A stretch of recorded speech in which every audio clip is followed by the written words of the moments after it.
Muy buenas noches a todos.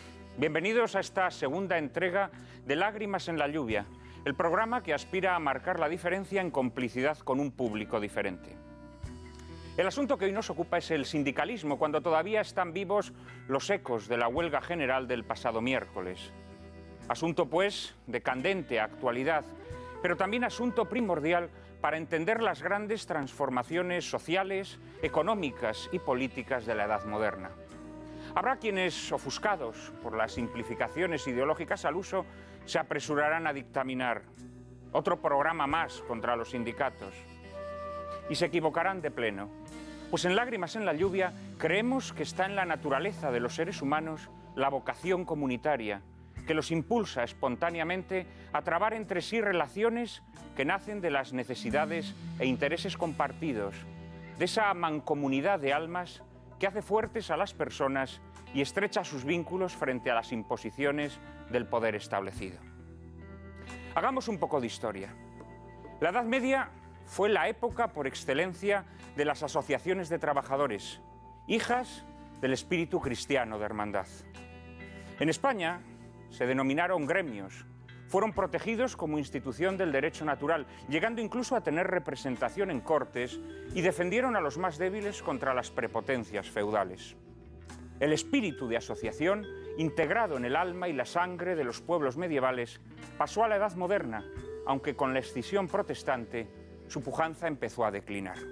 Y entonces sobrevino la mayor plaga que la humanidad recuerde, origen de todas las demás plagas que han venido después. El liberalismo, que proclamó pomposamente tantas libertades y derechos humanos, prohibió, sin embargo, el derecho y la libertad de asociación, con la excusa de que en la asociación se daba una enajenación de la libertad de los individuos, cuando lo cierto es que en los gremios los trabajadores encontraban seguridad y, en consecuencia, libertad necesaria para trabajar con gusto y provecho. Esta es siempre la obsesión del liberalismo: romper los vínculos humanos, destruir la comunidad con la excusa de favorecer que el individuo se exprese libremente, cuando la expresión máxima de la libertad humana es unirse lealmente. Pero al liberalismo no le interesaba una sociedad fuerte, quería individuos aislados, independientes, cuya voluntad sería más fácilmente manejable desde instancias políticas. Y así, a la vez que suprimió las corporaciones y gremios, el liberalismo potenció la creación de partidos políticos. ¿Es que acaso los partidos políticos no enajenan la libertad individual? Por supuesto que sí. Pero al liberalismo le interesaba su promoción, porque los partidos políticos, a diferencia de los gremios y corporaciones, debilitan la fuerza de la comunidad, generan rencillas y enfrentamientos en las sociedades naturales. Son la cizaña que favorece la destrucción de los vínculos. Con la llegada de la Revolución Industrial, el hombre pasó a ser un mero apéndice de la máquina. Antes los trabajadores podían fácilmente llegar a ser dueños de los instrumentos con que trabajaban y a ser pequeños patronos, tras una intensa formación desde aprendiz y oficial hasta maestro. Pero con la llegada de la Revolución Industrial, los obreros ya no podían aspirar a convertirse en maestros. Ahora los maestros se convertían inexorablemente en obreros. Y a medida que se desarrolla este proceso de proletarización, se va dibujando cada vez más la diferencia de clases.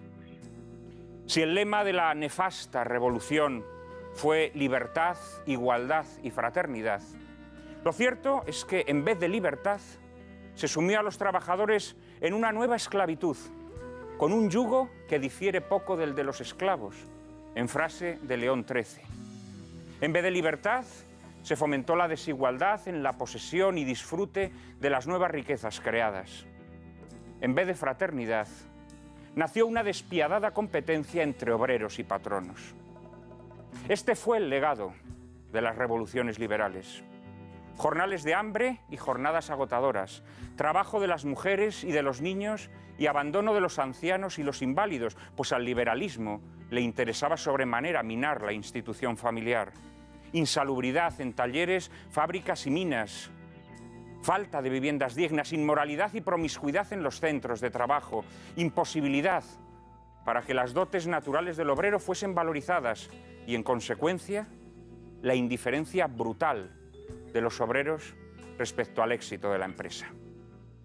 Era comprensible que en esta situación, tarde o temprano, surgiese la asociación obrera como instrumento de defensa. A la fuerza había que oponer la fuerza. El liberalismo pretendía que los obreros fuesen átomos disgregados que se codeasen en la fábrica sin atraerse, pero esos átomos sentían una fuerza poderosa de atracción que los conducía a agruparse. Así nació el sindicalismo como vigoroso impulso de la naturaleza humana. Pero para entonces la división que el liberalismo había traído entre obreros y patronos se había hecho insalvable, y esta división era la levadura del rencor, de la que harían su pitanza las dañinas ideologías marxistas, comunistas y anarquistas. Si los sindicatos modernos hubieran nacido en un clima de justicia y de respeto a la dignidad de la persona, habrían dado frutos magníficos las asociaciones mixtas de obreros y empresarios que defendía León XIII en su encíclica Rerum Novarum. En un orden cristiano se habrían generalizado las cooperativas, que es la forma más justa de producción, donde los trabajadores son a la vez propietarios del capital de la empresa y trabajan ilusionados en su crecimiento. Pero los sindicatos nacieron en el ambiente emponzoñado por el liberalismo, y de los hijos de un padre corrompido, aunque sean hijos que se revuelven contra su corrupción, no pueden esperarse obras buenas. Y así pronto los sindicatos fueron absorbidos por las ideologías en liza hasta convertirse en meros apéndices de los partidos políticos. Que el sindicato tenga relación con la política, que ejerce influencia sobre ella y sobre la opinión pública, es algo legítimo. Pero precisamente para que los sindicatos tengan una eficaz influencia política, es preciso preservar su independencia. Cuando un sindicato favorece determinada tendencia ideológica y encamina a sus afiliados hacia ella, está traicionando su misión. Así vemos cómo los sindicatos, cuando su tendencia ideológica no ha alcanzado el poder, utilizan la reivindicación como instrumento del cambio político. Cuando su tendencia ideológica ha alcanzado ya el poder, rebajan el tono de sus reivindicaciones hasta convertirlas en meras coartadas retóricas, como se ha visto en esta huelga general. Y una organización que actúa como sostén del poder político no puede pretender al mismo tiempo presentarse como adversaria de ese poder, ni rechazar el orden legal establecido por los mismos a los que apoya, pues ya forma parte del sistema. Así ocurre con los sindicatos en la actualidad. Han torcido sus naturales finalidades y se han convertido en un arma política, en un instrumento de dominio al servicio de los partidos políticos afines, a cambio, eso sí, de un generoso soborno. María Cárcava les presenta la película que hoy ilustrará nuestro debate. Pues en efecto, y la verdad es que creo que sin duda hará tus delicias, Juan Manuel, puesto que la dirige nada más y nada menos que John Ford, creo que tu director favorito. Se titula Las uvas de la ira y fue rodada en 1940 en apenas 43 días. El guión corrió a cargo de Nunnally Johnson, quien adaptó la novela homónima de John Steinbeck, que había sido publicada apenas un año antes con un inmenso éxito. Hemos de recordar que Nunnally Johnson fue autor de los guiones de películas tan memorables como Los 12 del patíbulo de Robert Aldrich o La mujer del cuadro de Fritz Lang. La fotografía es simplemente grandiosa y corre a cargo de Greg Toland, responsable un año después de la fotografía de Ciudadano Kane de Orson Welles, con la que marcó un hito al convertir la profundidad de campo en una nueva forma de expresión estética. En el reparto nos encontramos a un apuesto Henry Fonda, íntimo amigo del director, con quien había trabajado ya en El joven Lincoln y en Corazones indomables, y con el que todavía trabajaría en 3 ocasiones más: Ford Apache, Pasión de los fuertes y El fugitivo. La mayor carga interpretativa descansa sin lugar a dudas en la actriz Jane Darwell, que interpreta a la sufrida madre del protagonista.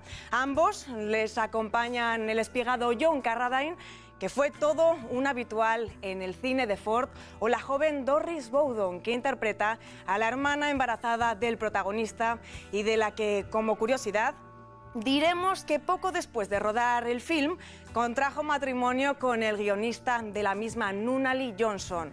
Las uvas de la ira fue nominada a 7 Óscares, de los que obtuvo 2, Mejor Director y Mejor Actriz Secundaria para Jane Darwell.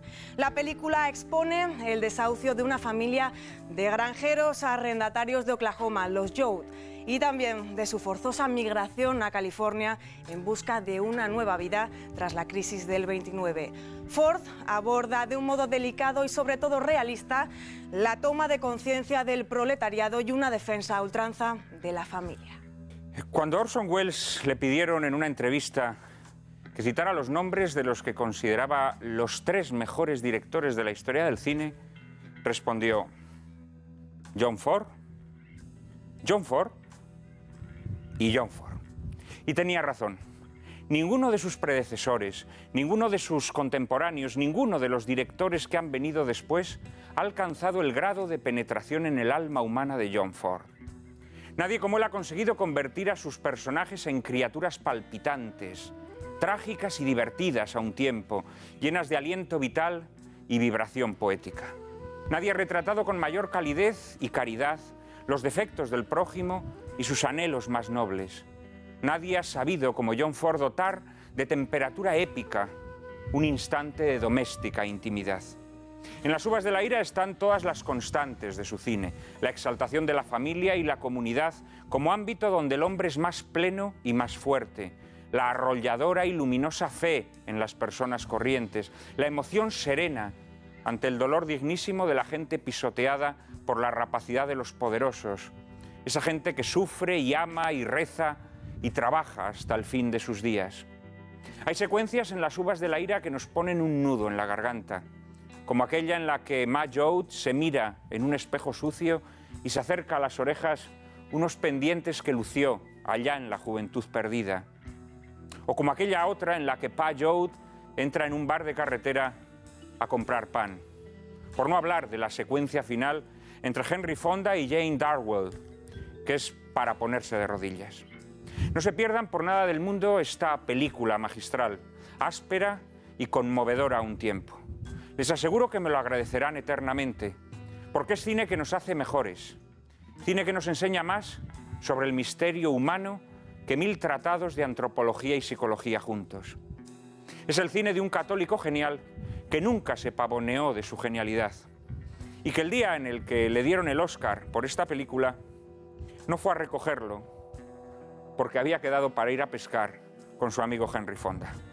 Los genios, los verdaderos genios, son así de despegados y pasotas. Después de la película mantendremos un debate sobre sindicalismo con Fernando Claro, profesor de Derecho del Trabajo, Enrique de Diego, periodista, Pedro Fernández Barbadillo, periodista y editor, y José Luis Fernández, secretario de Relaciones Institucionales y Comunicación de la Confederación Unión Sindical Obrera. Les espero a la vuelta. Disfruten, entre tanto, de la genialidad de John Ford.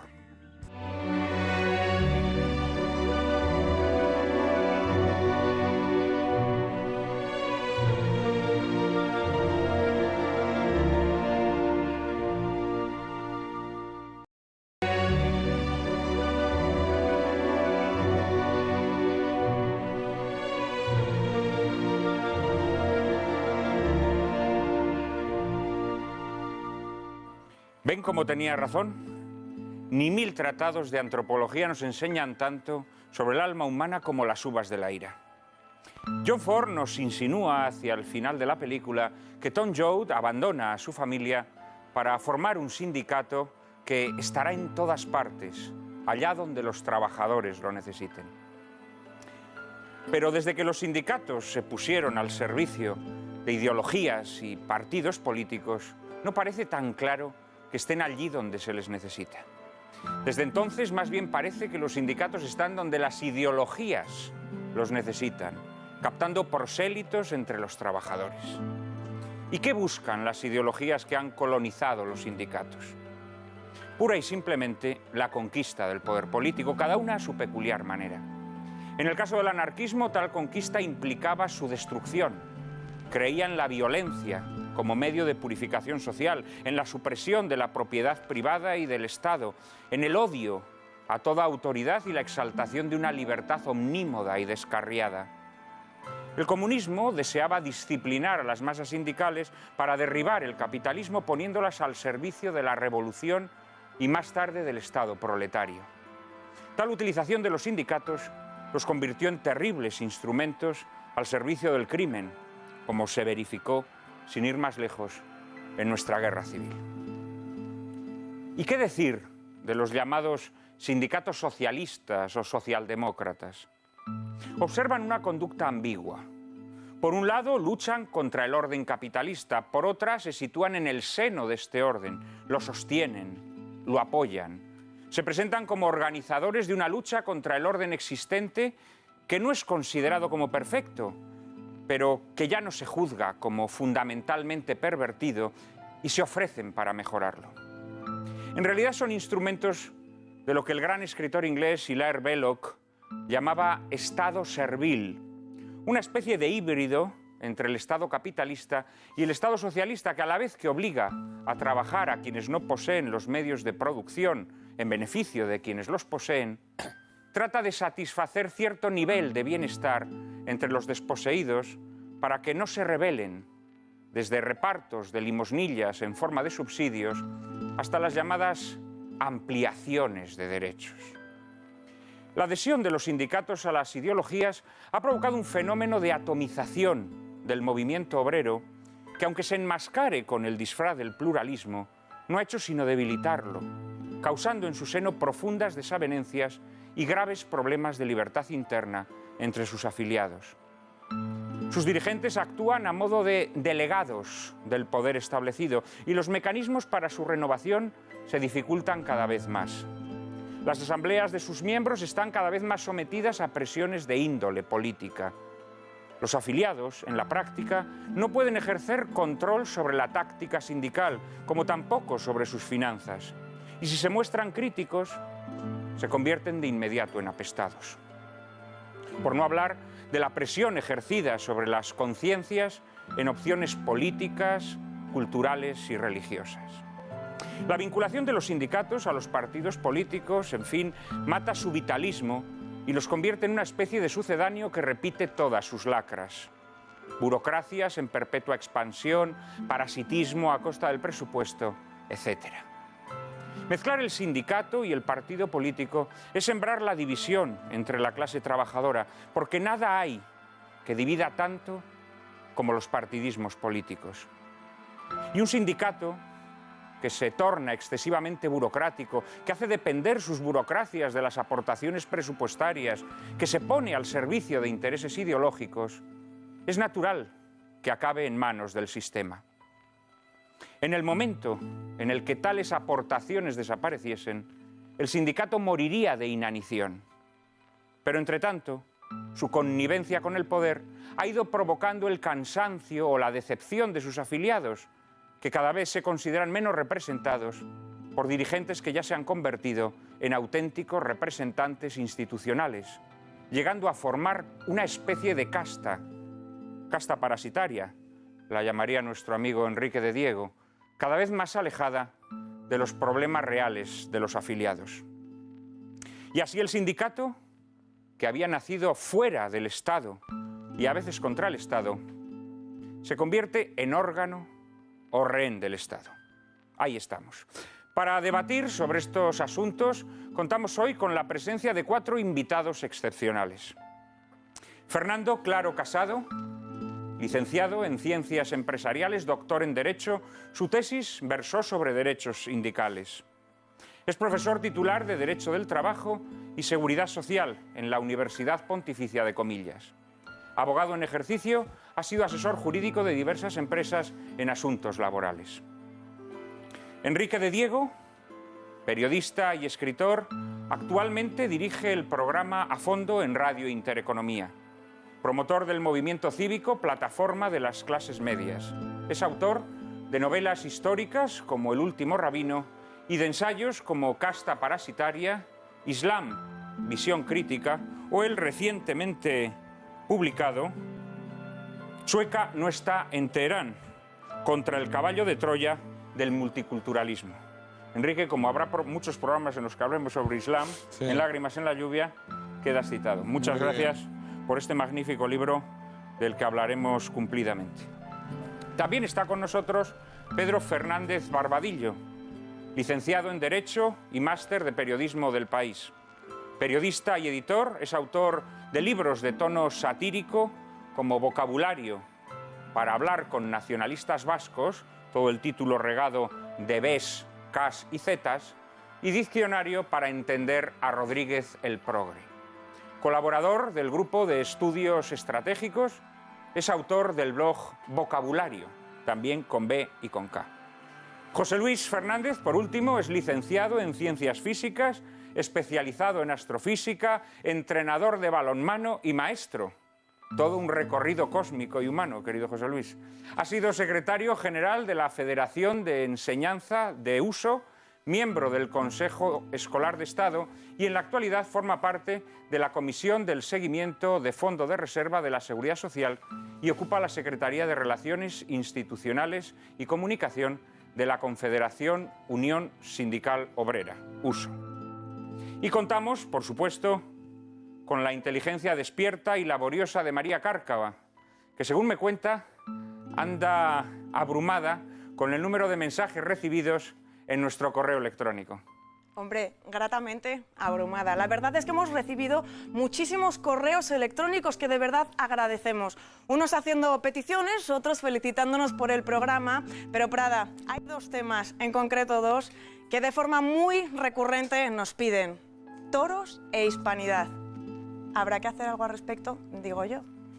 Hombre, pues yo ya, si hemos puesto este correo electrónico, lágrimas @intereconomía.tv, y repetimos, lágrimas@intereconomía.tv, pero seguro que tú ya estás maquinando algo, ¿verdad? Sí, sí, naturalmente, quiero cumplir con los deseos de nuestros espectadores y ya estamos preparando, tú y yo, querida Cárcava, un programa sobre la fiesta nacional que espero que sea de su agrado y en el que ya tengo confirmada la presencia del maestro entre los maestros, Enrique Ponce. Luego también haremos un programa sobre la hispanidad, como nos solicitan nuestros espectadores. Pero antes tenemos que tratar de torear un toro seguramente mucho más difícil que los Miuras, que es este toro del sindicalismo, ¿no? A la luz también un poco de la película que acabamos de ver y de estas primeras exposiciones que he hecho, en la que no sé si estáis de acuerdo con esa visión crítica del sindicalismo en sus diversas fases. Enrique, venga, empieza tú. Bueno, yo sí que me gustaría, creo que no es el motivo del programa, porque hay muchos debates, se han planteado muchos debates. Sí quería decir que considero la plaga más beneficiosa el liberalismo y la revolución industrial la etapa más brillante de la historia de la humanidad.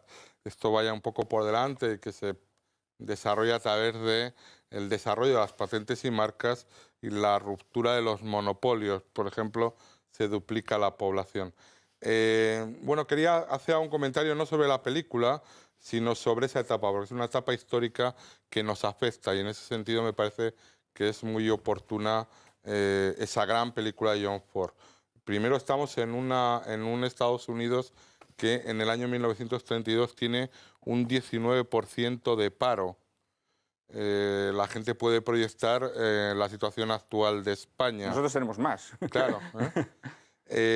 También es evidentemente un momento en el que hay una crisis planetaria como ahora y en 1931 en Alemania hay un 33,7% de paro. En 1932 se dispara al 43,7% y llega Adolfo Hitler al poder. Y hay que decir que esa crisis del 29, que ahí vemos reflejada, propiamente termina con la Segunda Guerra Mundial, no tiene una solución. Este debate que hay muy persistente respecto así no se intervino, se intervino demasiado. En el caso de Estados Unidos, solo sube la bolsa cuando el lunes de la semana siguiente, al fin de semana del Día del Trabajo, llega la noticia de la declaración de la guerra en Europa. Es decir, el final de esta película no es el de la novela, la gran novela de John Steinbeck, ni el de la gran película de John Ford. El final es la Segunda Guerra Mundial, cuando los diferentes estados diezman a sus poblaciones llevándolas a las trincheras después de un proceso totalitario. Es un poco las cuestiones de fondo. Espero que el paralelismo que has establecido no nos obligue a concluir que es necesaria otra guerra mundial, ¿no? No, pero sí que habría que tomar medidas urgentemente, porque efectivamente nos encontramos en una situación angustiosa. Dios no quiera que haya guerras. Históricamente los problemas económicos, y en el año 29 de manera muy clara, se han resuelto, entre comillas, militarizando a la gente, llevándola a las trincheras y reduciendo la población mediante la guerra. Pedro, ¿tú también ves esos paralelismos que encuentra Enrique entre esta película y la época que vivimos? Pues espero que no haya tantos paralelismos. A fin de cuentas, hoy día disponemos de asistencia social, de capacidades para que la gente no pase el hambre que se ve en este país. Bueno, que también eso, fíjate que, por ejemplo, estos campamentos que salen de parias en la película serían el equivalente a nuestros ilegales de hoy, ¿eh? Que también son personas que se discute mucho si tienen derecho o acceso a la sanidad, etcétera, etcétera. O sea que también incluso en eso puede tener cierto paralelismo. Pero en España todas las personas que están ilegalmente tienen acceso a la sanidad y a la educación libremente. Por ahora. Por ahora. Ya veremos, ¿eh? En este momento lo tienen, estemos o no de acuerdo con ello. A mí me ha llamado la atención, uno de los contrastes era que cuando la familia Yot viajaba en ese camión destartalado a lo largo de la Ruta 66, atravesaba unas obras de ingeniería descomunales, presas, puentes, tal. Y entonces creo que no nos acabamos de dar cuenta desde el año 2010 de lo que supuso la Gran Depresión en Estados Unidos. Y simplemente para acabar con un dato sobre el efecto del New Deal tan ensalzado por los progresistas del mundo entero que han sido y serán en la reducción del paro, pues en 1940, el último año en el que Estados Unidos estuvo en paz antes de entrar en la Segunda Guerra Mundial, la tasa de paro era del 14%. O sea, lo único que acaba con la crisis económica en Estados Unidos es la entrada en la Segunda Guerra Mundial y la necesidad de tener mano de obra en la industria para suministrar a los ejércitos. Sí, esa es la realidad, ¿no? Lo que pasa que también es verdad que a lo largo de esa crisis, una crisis que dura pues, más de 10 años, sí es verdad que ya se había reducido el paro, es decir, que las cifras de paro del año 40 no eran similares a las de los primeros 30, ¿no?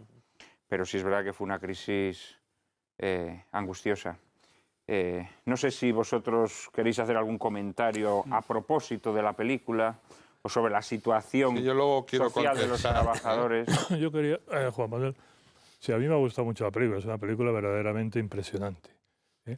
Pero quería resaltar una cosa. Al final de la película, el actor Henry Fonda hace como una especie de resumen, de conclusión, una reivindicación de derechos y tal. Yo quería decir, antes de llegar al sindicalismo, lo primero que reivindica este hombre es el derecho al trabajo. Lo primero que resalta es la situación de injusticia que habían provocado en la sociedad los detentadores de los medios de producción. Lo que apelan es lo que la gente busca es el derecho al trabajo, es el trabajo, ¿eh? Como tú has dicho muy bien, es impresionante ver cómo va pasando ese camión tan destartalado y tal, en medio de todo. Pues pinta una sociedad rural, ¿verdad? Pinta una sociedad de que estos hombres iban buscando un trabajo pues, de recogida de algodón, de recogida tal. Es de suponer que en la sociedad industrial, en esas plantas que por las capas del camión, pues pasaría lo mismo, ¿eh? Es decir, Sí, sí, es el sentido social, digamos, lo primero de la propiedad, ¿no? lo primero que reivindica la película, y está muy bien el punto de John Ford, yo creo que es el trabajo, es el derecho al trabajo, es el derecho que tienen las personas de trabajar, y considera el trabajo como una cuestión humana, como una cuestión de solidaridad, y haciendo una llamada también a que los propietarios, a que el derecho de propiedad, en la doctrina social de la Iglesia, para empezar, nunca ha sido un derecho absoluto. Siempre está grabado con una hipoteca social, y lo que se ha pedido es que a los propietarios es que tuvieran en cuenta esa función social que tenían las fincas, las fábricas, ¿verdad? Es decir, los medios de producción. Y me ha llamado la atención esto, de resaltar que al final este hombre empieza por reivindicar esto. Claro, obviamente, sin trabajo no hay trabajadores, sin trabajadores no hay sindicalismo y tal, ¿verdad? Pero es una llamada de atención muy profunda y muy bien interpretada. José Luis, como sindicalista, ¿qué te ha parecido la situación que retrata esta película? La extrema dureza, ¿no? Aunque hay que decir, por cierto, a nuestros espectadores que la película es mucho menos dura que la novela. La novela es mucho más dura. Yo creo que el libro es mucho más duro y la película suaviza de alguna manera algunas de las cuestiones que se plantean en él. Yo he establecido muchos paralelismos con la situación que vivimos ahora mismo en nuestro país, es decir, aunque parezcan ser situaciones lejanas, ¿no? Incluso a mí me ha impresionado mucho la escena cuando aparecen a desahuciarles de la casa, donde todo son excusas, entre comillas, ¿no? Es decir, bueno, ¿quién es el responsable de la compañía? ¿Quién manda a la compañía? La banca. Y el apoderado no, está en Nueva York. Es decir, este fenómeno a veces de la globalización, oímos en el discurso, ¿quién es el responsable de la situación de nuestro país? ¿El gobierno? No, bueno, el gobierno no, Bruselas, no, la banca, no, los mercados financieros. Al final, es decir, cómo a veces se diluyen las responsabilidades y nos olvidamos lo que realmente es importante, que yo estoy muy de acuerdo, ¿no? Es decir, que hay un derecho fundamental que es el derecho al trabajo. Y que nosotros le hemos dicho muchas veces a este gobierno, es decir, que la mejor medida social que podría plantear en nuestro país es facilitar el empleo, es decir, que la gente encuentre trabajo. Es decir, un país como el nuestro, donde estamos por encima del 20% de tasa de paro, es un país que está condenado, bueno, a la ruina. Y en esta situación estamos. Es decir, nuestro país se pasa hambre. Es decir, hay gente que pasa hambre. Es decir, más de la que a veces creemos. No, es decir, es que hay que ver cómo se ha implementado el número de personas que van a los comedores de Cáritas. Digo, de Cáritas o de otras instituciones de carácter social. Gente que hace 3, 4 años vivía bien, vivía con normalidad, sin ningún tipo de, digamos, de estridencia, pero en la medida que les han recortado un sueldo o 2 sueldos, la gente quiere mantener un bien único, que es la vivienda, y por tanto el dinero lo destinan a pagar la casa porque si no se quedan absolutamente sin nada. Y eso es un poco el sentido de propiedad que se veía aquí, el abandonar la tierra, abandonar la casa. Es lo que tengo, ¿no? Me quedo sin nada. Es la dignidad del trabajo, no solo para sustentar a la familia. Es decir, cuando esa escena donde yo pago el pan, o sea, usted no me regale nada, ¿no? Porque yo voy a trabajar. Es decir, el ganar, de alguna manera, con el sudor de mi frente, ¿no? Es decir, ese trabajo, me parece que son cosas muy positivas y que en este país está pasando ahora mismo. Es decir, bueno, ¿qué situación tenemos? Una tasa de paro brutal, una formación nefasta, es decir, ahí tiene que ver mucho con nuestro gran paro juvenil que tenemos actualmente, es decir, más de un 40%. Yo creo que además hay 2 temas que me parece que apuntan la película, y que estamos viviendo en nuestro país: la crisis de la familia, es decir, la situación de la familia, cómo se apoya a la familia y cómo a veces la situación de degradación de la familia que estamos viviendo incide de manera muy notable. Y luego el fenómeno religioso, ¿no? Es decir, el papel del pastor protestante que ha perdido de alguna manera, dice, su vocación y que anda buscando. Bueno, me parece que es una situación también que se plantea en la película y que tiene que ver mucho, a mi juicio, con una crisis de valores, ¿no?, que vivimos en nuestra sociedad, ¿no? Es decir, ¿cuáles son los referentes? ¿Cuál es el norte? ¿Por qué hacemos las cosas, no? Esa gran pregunta, ¿no? Es decir, bueno, ¿por qué y para qué hacemos las cosas? Bueno. Enrique, tú que eres promotor de la plataforma de las clases medias. Sí. Clases medias expoliadas por el liberalismo en su día. En absoluto. Ese liberalismo que tú bendices. Un día pero que tú tienes experiencia directa, porque tú, yo sé, me consta que a través de tu programa, a través de tu plataforma, tienes contacto con esta gente que efectivamente está pasando las canutas, ¿no? Ante la crisis. Ese fenómeno, ¿crees, como tratan de presentarnos, que ya se está amortiguando, que la crisis empieza a tomar tierra, o crees por el contrario que esto se siga agravando? Bueno, hay que decir que se sigue agravando. La situación ahora mismo, por ejemplo, las empresas eléctricas ya ni avisan cuando cortan la luz, ya el ordenador tiene previsto cortar la luz, y en España hay mucha gente que ahora mismo no tiene luz eléctrica en casa, y mucha gente que este invierno no va a tener calefacción, ¿eh?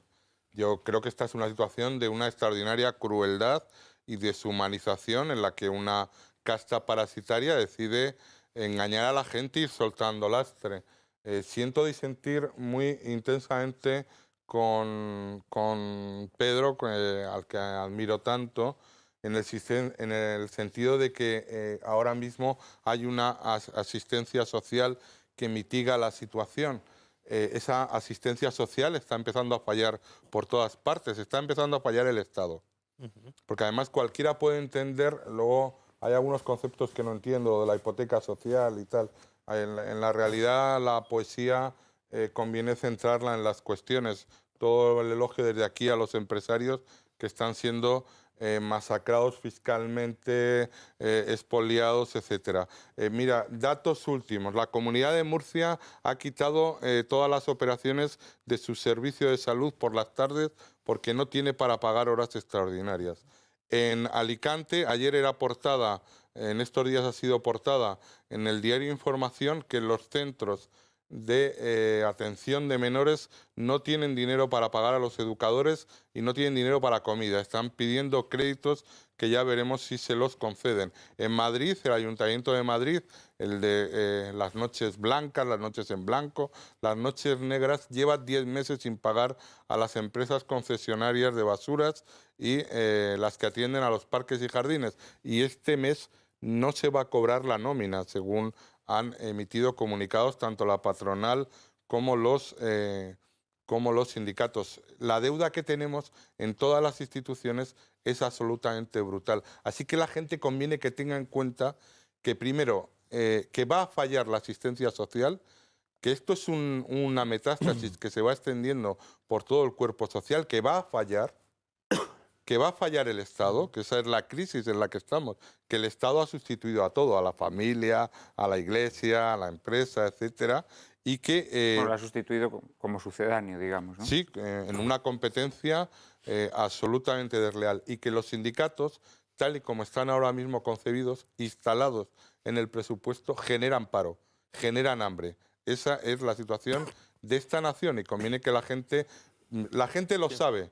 Va a haber un éxodo al campo, obvio, etcétera. Pedro, por alusiones. Bueno, yo estoy de acuerdo con Enrique, pese a lo que parece, en que el Estado va a colapsar en la actualidad, porque con un 20% de paro, sin producción, sin consumo, sin cotizaciones salariales, sin ingresos en la seguridad social, el Estado se va a quedar sin dinero. Y además, este Estado que tenemos, gobernado por José Luis Rodríguez Zapatero, con el voto de 11 millones de españoles, no lo olvidemos, no da confianza a los mercados internacionales de capital, con lo que no hay dinero, o hay un dinero muy caro para que se presta al Estado.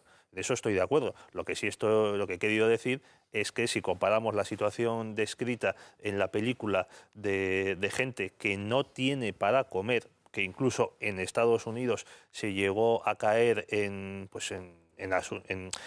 venta de niños, en algunos casos, esto, claro, por supuesto no se llegó a la patria del socialismo, a que se llegó al canibalismo en algunos lugares, pues todavía en España estamos en una época en la que las bases sociales, la asistencia, tanto privada como pública, pues mantiene un apoyo a la gente.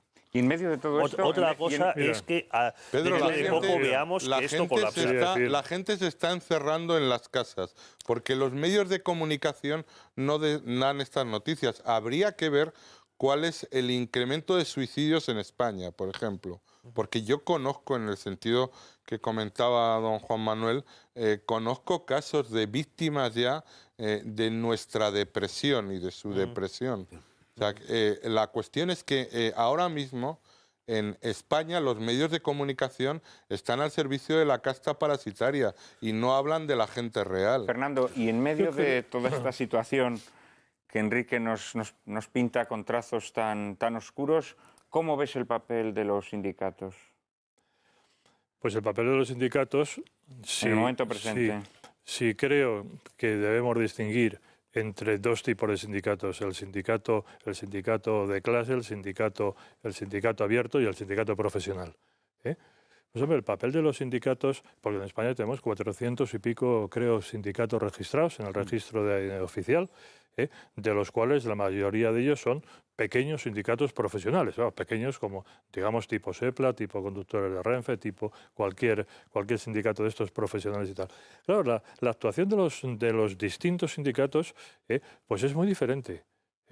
Porque lo que tú has dicho, estoy de acuerdo en principio, ¿verdad?, del papel de los sindicatos, sobre todo los dos sindicatos mayoritarios entre paréntesis, ¿verdad?, por esa calificación jurídica de sindicatos con mayor representatividad y tal, ¿verdad? Sí, pero que luego pues son los que negocian los convenios. Son los Claro, por la serie de prerrogativas legales que se les ha concedido y tal, ¿verdad? Pero después hay una serie de sindicatos profesionales que saben de verdad, que agrupan, que defienden los intereses y representan los intereses de sus miembros. Y lo malo es la cancha, el juego que esos sindicatos tienen en el sistema nuestro, que desgraciadamente es muy poco. Seguramente José Luis comparte un poco esa visión, ¿no? Hombre, el sistema es perverso, es decir, es un sistema perverso porque configura con esa mayor representatividad las dos grandes organizaciones, UGT y comisiones, hegemónicas absolutamente para todo, ¿no? Ellos no tienen que acreditar nada, mientras que los demás sindicatos tenemos que acreditar ese 10% de audiencia para estar en cualquier convenio colectivo o poder participar en cualquier estamento de carácter institucional. Bueno, nosotros desde la USO llevamos ya unos años con una batalla muy fuerte en esta materia. Estamos consiguiendo en la vía jurídica que se vayan revocando distintos desarrollos legislativos para dejar muy claro que ese carácter de más representativo que se les otorga a UGT y comisiones no es una patente de corso que les permite estar absolutamente y únicamente en todos los sitios. Y eso tiene que ver, por ejemplo, en materia de formación, donde hemos conseguido que dejar muy claro que la formación, por ejemplo, es un derecho del trabajador y no del sindicato impartirla. En los ámbitos de la responsabilidad social corporativa de las empresas, que eso no es una patente únicamente a negociar con UGT y comisiones.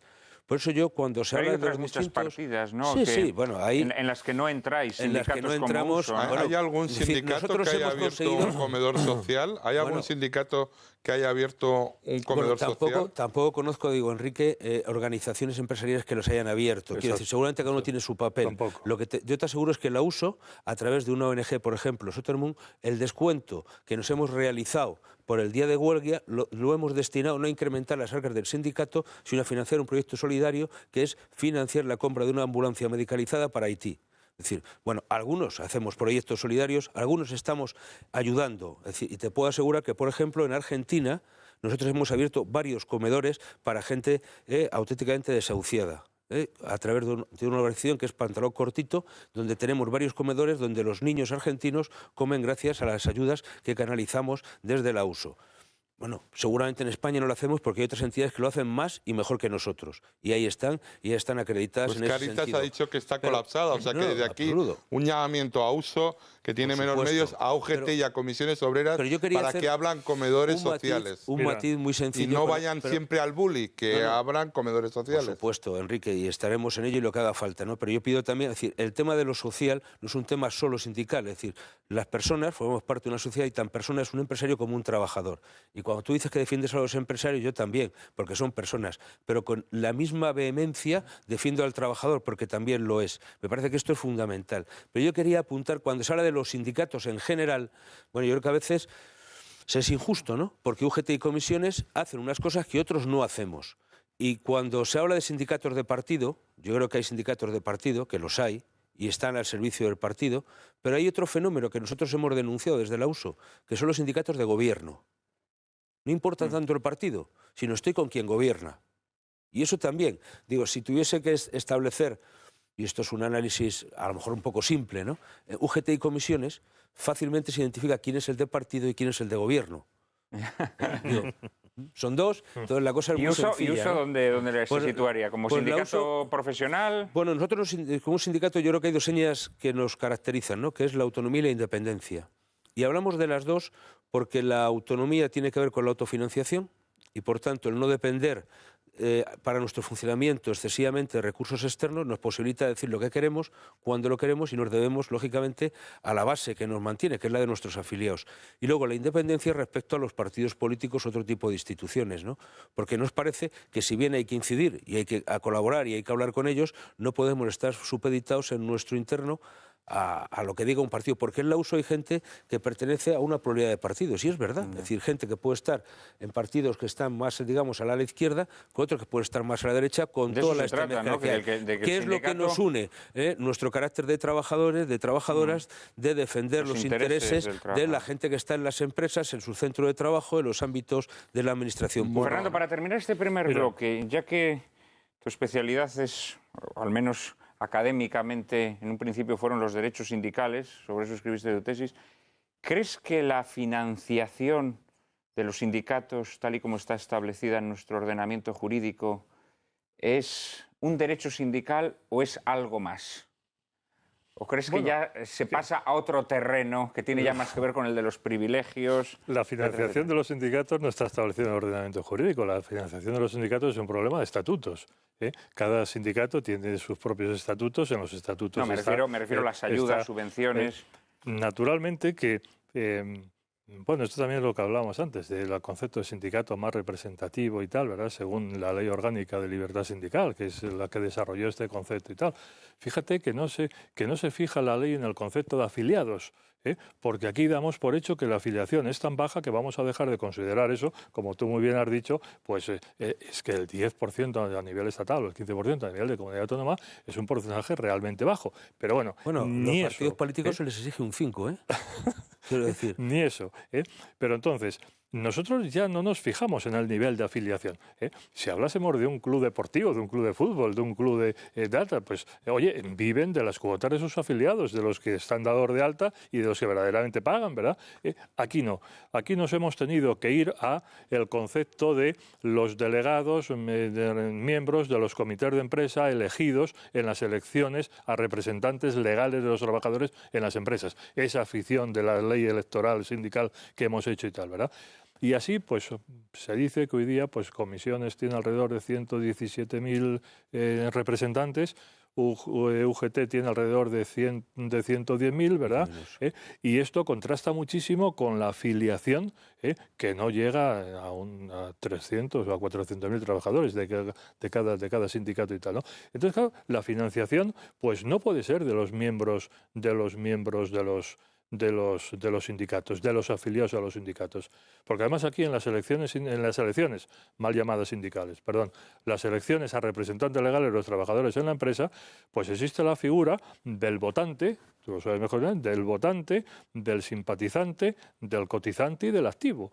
Lo que les interesa a los sindicatos al final es, hombre, también la del cotizante le interesaría, pero lo que le interesa de verdad es la del votante, porque esa es la que da la representatividad sindical. Y votante no significa afiliado, y votante no significa activo, y votante no significa cotizador.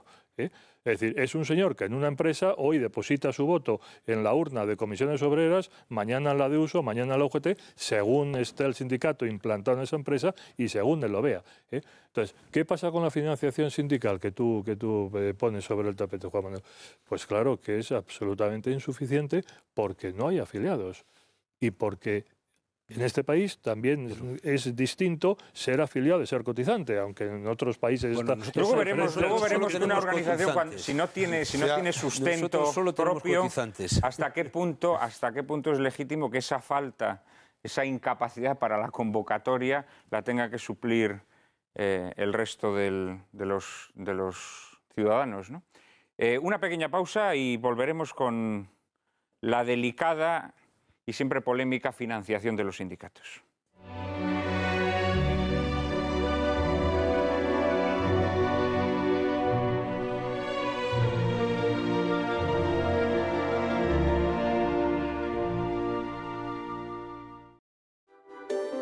Descubre Intereconomía. Más y mejor.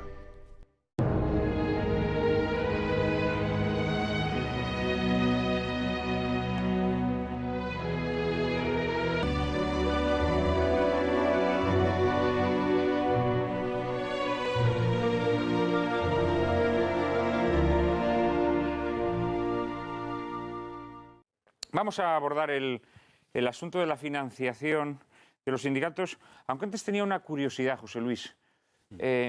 La Unión Sindical Obrera Uso es un sindicato de inspiración cristiana, ¿no?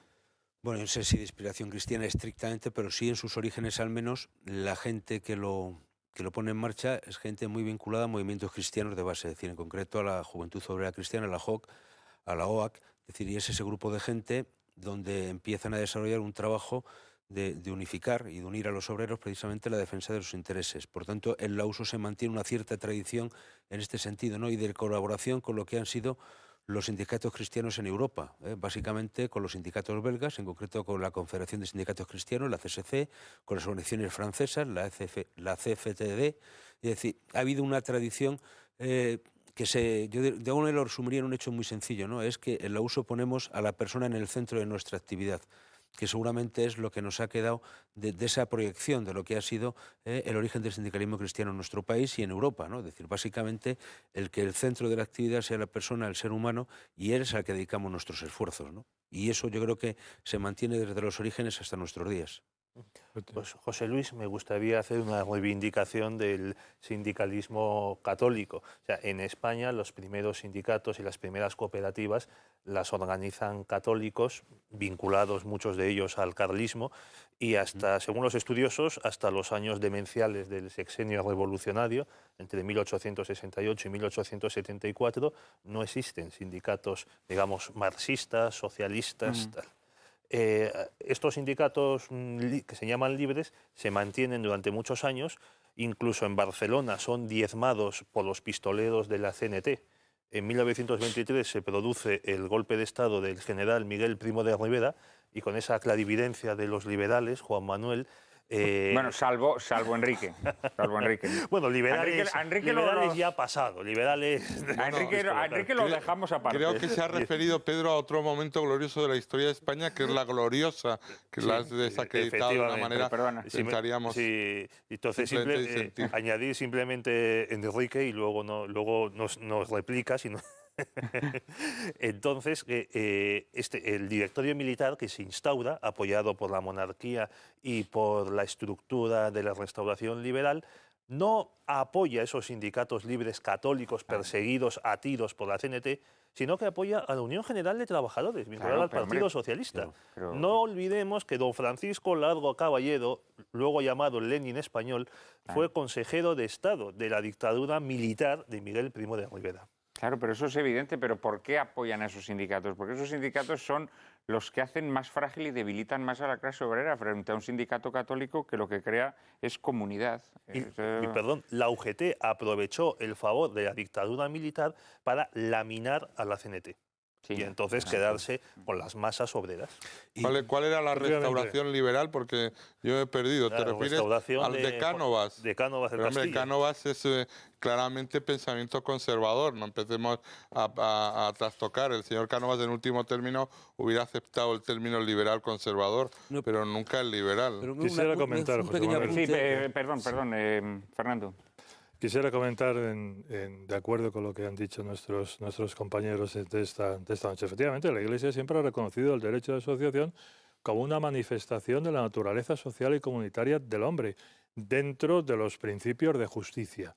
Lo que la Iglesia no ha reconocido nunca, la doctrina social católica, son los sindicatos como exponentes de la lucha de clases, ni como exponente de una estratificación de la sociedad en distintas clases. Pero sindicatos como lucha por la justicia social y por los derechos de los trabajadores en las distintas profesiones siempre ha sido una de las máximas de la doctrina social católica. Sí, bueno, incluso la Iglesia intentó fomentar las asociaciones, las corporaciones, ¿no? Las asociaciones patronos y obreros dentro de la misma asociación, ¿no? No soy el cooperativismo. Enemigo de los sindicatos, sino muy partidario de los sindicatos y reconociéndolos como asociaciones verdaderamente necesarias en el mundo del trabajo y para los hombres del trabajo, que creo que, como muy bien dice nuestra Constitución, representando los intereses y defendiendo los intereses profesionales que les son propios, profesionales, que les son propios. no intereses de otro tipo, no intereses más allá de los hombres pero eso del tiene que ver trabajo. mucho precisamente con ese tener muy claro, decir, que lo que importa son las personas. Quiere decir, si eso lo tenemos claro, todo lo demás es algo que cae por su propio peso, ¿no? Es decir, cuando lo que no se pone en el centro son las personas, lo que se pone es la ideología, lo que se pone es servirse de las personas o instrumentarlas para conseguir otros fines, es la situación que tenemos ahora. Y claro, esa liquidación, UGT es experta en liquidaciones.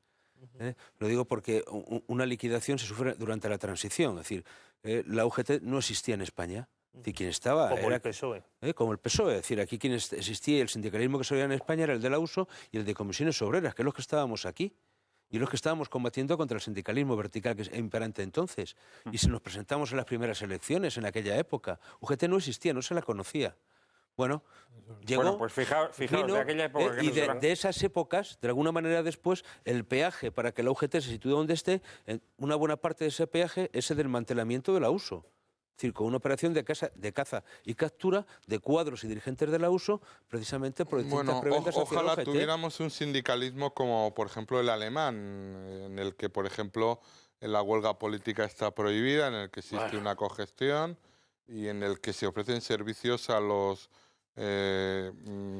sindicalistas de cierta eficiencia, no como aquí, que cuando se hace una cooperativa de viviendas, pues resulta que las viviendas no se terminan y que los contribuyentes tenemos que seguir pagándolo. Si me permites, Enrique, precisamente además sobre ese tema de las cooperativas de viviendas y del escándalo que fue la PSV, lo vamos a mencionar ahora.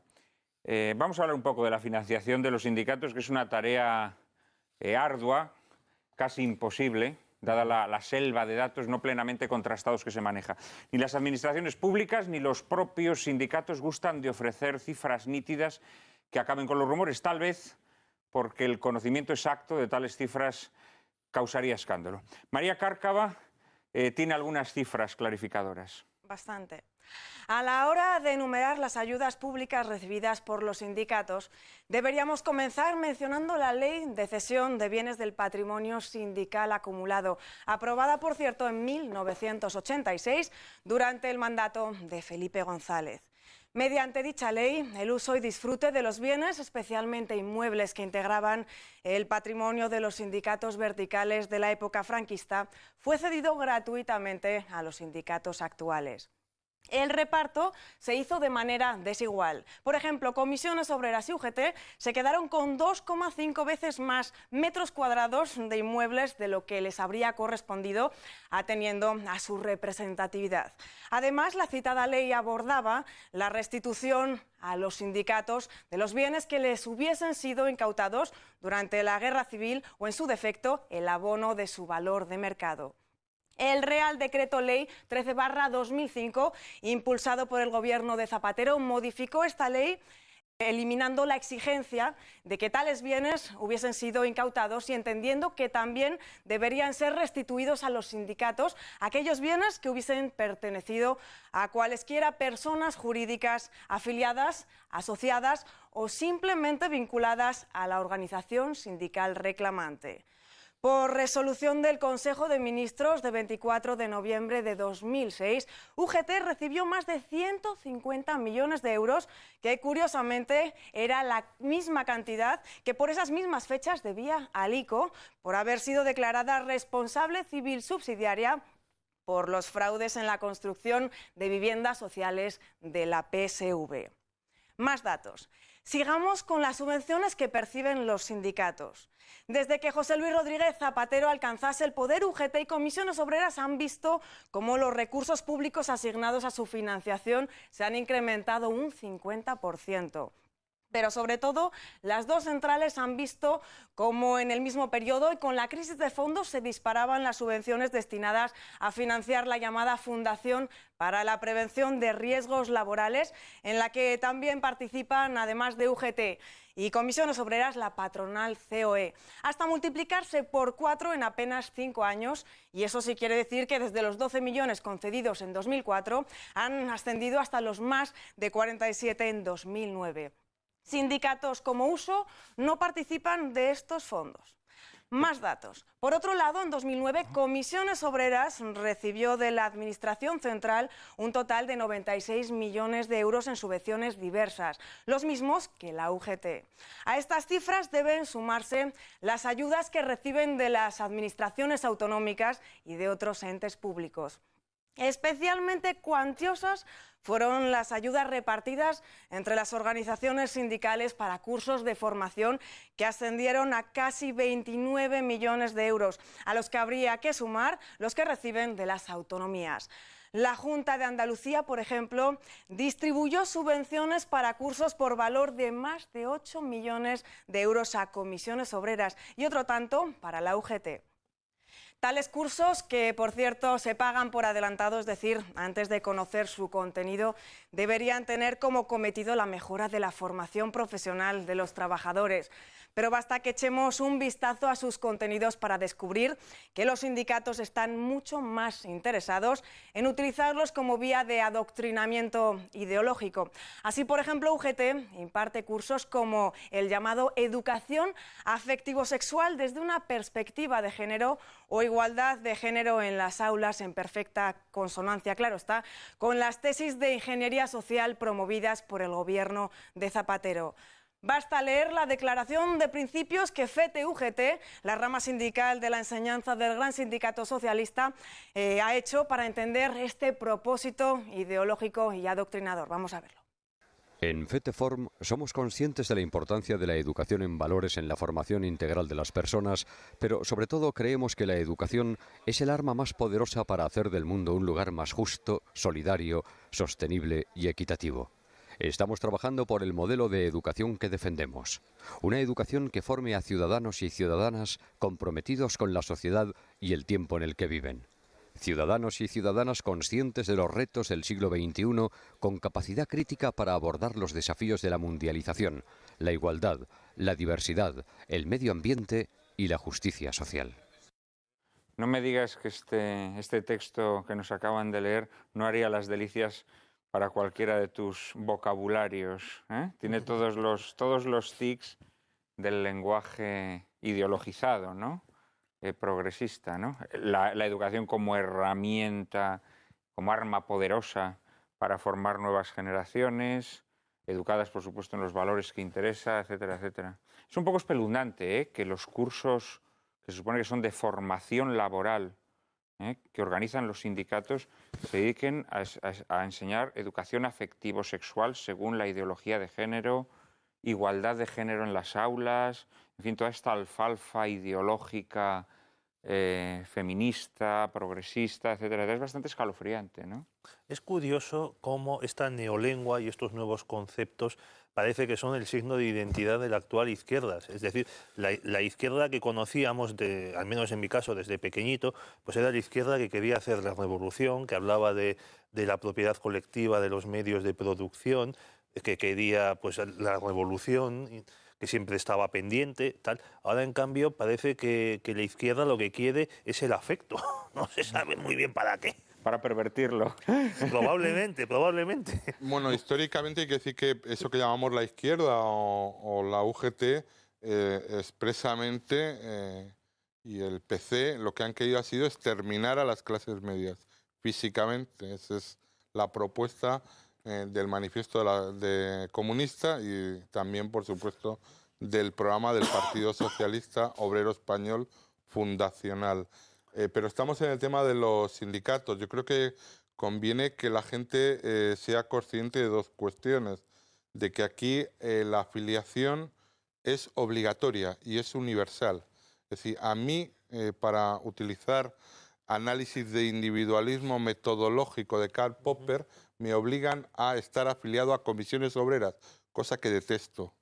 Me obligan a estar afiliado a UGT, cosa que detesto. Y me obligan a estar afiliado a USO, cosa que no quiero en ningún caso. Entonces me obligan a pagar a todos los sindicatos y a la gente le obligan desde ese punto de vista.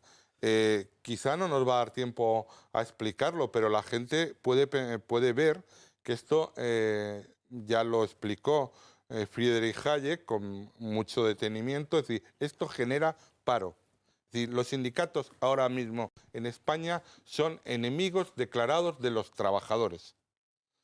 Generan paro, porque cualquiera puede entender que generar una especie de institución, de ministerio, no es eficiente, no ofrecen servicios reales. Cobran hasta tienen incentivo para que haya paro. Están ganando más dinero UGT y comisiones obreras en cuanto que hay más paro. Y puntualizar que, por supuesto, yo soy muy partidario de los empresarios, de los autónomos, no de esta patronal, porque esta patronal tiene el mismo nivel de corrupción que tiene UGT y que tiene comisiones obreras. No es una patronal, es un lobby contra la libre empresa. La COE participa de las subvenciones, participa de la fundación tripartita, de esos cursos de formación, que yo estoy espeluznado ante ese tipo de datos, porque primero me tengo que echar la mano a la cartera, todo esto lo pagamos los contribuyentes, y por otra parte, lamentar la crueldad de Cándido Méndez y de Tocho y de toda la gente de UGT y comisiones obreras que están llevando a la indigencia y a la miseria a los trabajadores para mantener sus privilegios. José Luis, por alusiones, ha mencionado Enrique que la COE participa, por ejemplo, en los cursos, participa también en esta Fundación para la Prevención de Riesgos Laborales, en la que nos decía María Cárcava, Uso no participa. No son los parias de... Aquí la verdad es que el sistema es todo un poco aparte, si quieres responder a lo que ha dicho Enrique... hay una cosa que Enrique yo creo que estamos de acuerdo, es decir, que yo creo que no podemos identificar nunca empresarios con organizaciones empresariales y por tanto son dos cosas distintas. Para mí el empresario es muy respetuoso, puedo ser crítico con la organización empresarial que dice representarles, y para mí todo mi respeto a los trabajadores y mi respeto a mi organización en la que estoy, que es la USO, y por supuesto creo que es muy distinto de las organizaciones sindicales, UGT y comisiones. Yo creo que estas cosas es bueno que lo precisemos, porque si no a veces al final es un caos. En todo este mare magnum de la financiación, es decir, la COE y CEPIME son exactamente igual que UGT y comisiones. Están en la misma bolsa. Es decir, cuando se habla del patrimonio sindical acumulado, es decir, de eso son beneficiarios COE y CEPIME. La sede de la COE, Diego de León, es patrimonio sindical. Es decir, por tanto, yo no entro si es bueno o es malo. Lo que digo, nosotros también tenemos alguna sede de patrimonio sindical. Nosotros tuvimos que ganar, mediante una sentencia del Constitucional, nuestra presencia en la comisión consultiva, donde, de alguna manera, UGT, comisiones, COE, CEPIME, con la administración de turno, distribuían ese patrimonio acumulado, que es el que se ha generado por todos los ciudadanos españoles con los recursos que íbamos detentando en nuestras nóminas. Otra cosa distinta es el patrimonio sindical histórico, donde algunas organizaciones, que es el que se incautó de alguna manera después de la Guerra Civil, que quedó ahí. Eso teóricamente únicamente estaría en UGT y la CNT. Es decir, no habría más. Que como bien sabes, no vamos a entrar aquí en ese detalle, pero como sabes, la CNT ha percibido infinitamente menos por eso, que la UGT. Y luego una cosa que mencionó antes María Cárcava, que es escandalosa. Lo que pasa es que como el periodismo vive de la noticia última, estas cosas se olvidan. Es decir, el Real Decreto por el que el gobierno de Zapatero modifica la ley de Felipe González, introduciendo un concepto nuevo a la hora de considerar lo que fue patrimonio confiscado, extendiéndolo a todo tipo de organizaciones afines, al sindicato, etcétera, etcétera. En ese momento a Comisiones Obreras se le dan 150 o algo más de 150 millones, que son exactamente el dinero que UGT, UGT no Comisiones Obreras, UGT tenía que devolver al ICO, por el escándalo de la PSV. Que eso es una cosa, en fin, terrorífica. Pero estas cosas, cuando uno ve los números, es decir, es muy, vamos, alguna vez me he puesto a hacer algún numerito, ¿no? Es decir, el conjunto de subvenciones que al final reciben comisiones, por un lado, UGT por otro, teóricamente concurriendo a distintos procedimientos, con distintas actividades formativas, hombre, curiosamente, suman siempre lo mismo. Entonces, bueno, es curioso, ¿no? Digo, yo he hecho ese ejercicio, entonces casi al céntimo, ¿no? Bueno, pues, hombre, a lo mejor es que no es tan objetivo la finalidad de esa subvención, ¿no? Miren, nosotros creemos que al final, es decir, hay una serie de mecanismos que habría que dar una vuelta, ¿no? Nosotros creemos que hay que regenerar la vida política de este país y la vida sindical, las dos. Y que es necesario un cambio en profundidad de las leyes electorales, de las dos. Es decir, no hay derecho a que se esté hablando de una pluralidad de partidos políticos y, por tanto, el techo que se les esté pidiendo a los partidos sea el 5% o se plantea bajar al 3% en algunos ámbitos por aquello de fomentar una mayor pluralidad y a los sindicatos se nos sigan exigiendo por encima del 10%. Oiga, ¿esto qué es? Es decir, lo que estamos viendo es que hay un bisindicalismo monocolor, porque no hay diferencias entre UGT y comisiones, no existen. Yo no llevo años sin ver ninguna discrepancia en ningún planteamiento entre los dos. Van siempre de la mano, cuando tradicionalmente no tendría que ser así. Pero pasa lo mismo en el ámbito político, un bipartidismo que tampoco está siendo útil a este país. Por tanto, creemos que hace falta modificar estas leyes, que hace falta una regeneración tanto en la vida política como en la vida sindical. Esto no puede continuar así, porque los trabajadores no lo aguantan. Yo creo que el tema de la financiación, de los sindicatos que tú has planteado, es uno de los factores claves y definitivos para entender que este modelo sindical que tenemos actualmente está terminado. Está terminado y no puede ir más allá. El sindicato es necesario. No vamos a dar más vueltas sobre la financiación. Un sindicato necesario necesita de una financiación. Las soluciones que se plantean aquí casi son kafkianas. Es la pescadilla que se muerde la cola, ¿verdad? Si no hay afiliados, si no hay cotizantes, no hay posibilidad de sindicatos. Oye, hay sindicatos que funcionan con afiliados. Y no hay otra solución. Lo que se plantea verdaderamente es que este modelo sindical está terminado. Es que luego yo creo que la connivencia, la complicidad que existe entre el poder político y el sindicato cada vez desalienta más al trabajador, con lo cual el trabajador cada vez se afilia menos al sindicato. Bueno, los sindicatos tienen que ofrecer servicios a sus clientes. Pero tienes un sindicato con servicios, Enrique, no un sindicato de servicios. Quiere decir, nosotros no podemos hacer el papel, nosotros no podemos hacer el papel que hace otra gente. Pero tiene que terminar las viviendas que hace, pero no pasarle la factura. Sí que me gustaría una cuestión, porque puede dar la impresión, o por lo menos no me gustaría que en mis intervenciones la diera, de que esto es un simple problema del Partido Socialista. No, el Partido Popular está financiando a manos llenas en todas sus autonomías y en todos sus ayuntamientos a UGT y a comisiones obreras. Es una especie de pacto mafioso de paz social. Y conviene que la gente también sepa que no existe ya el INEM.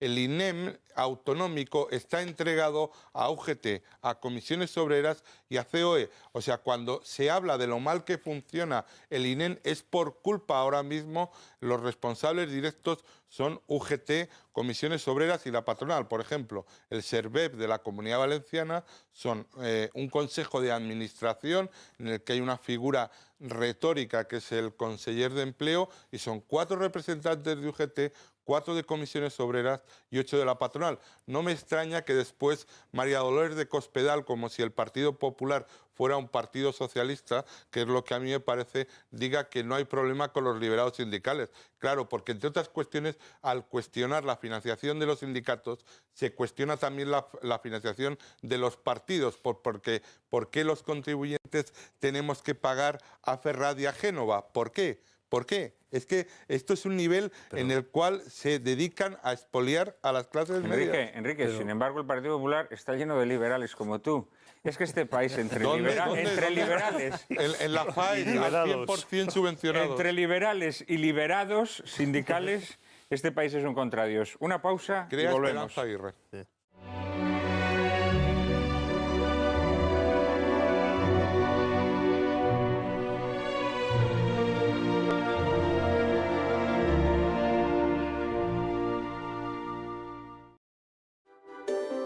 Descubre Intereconomía.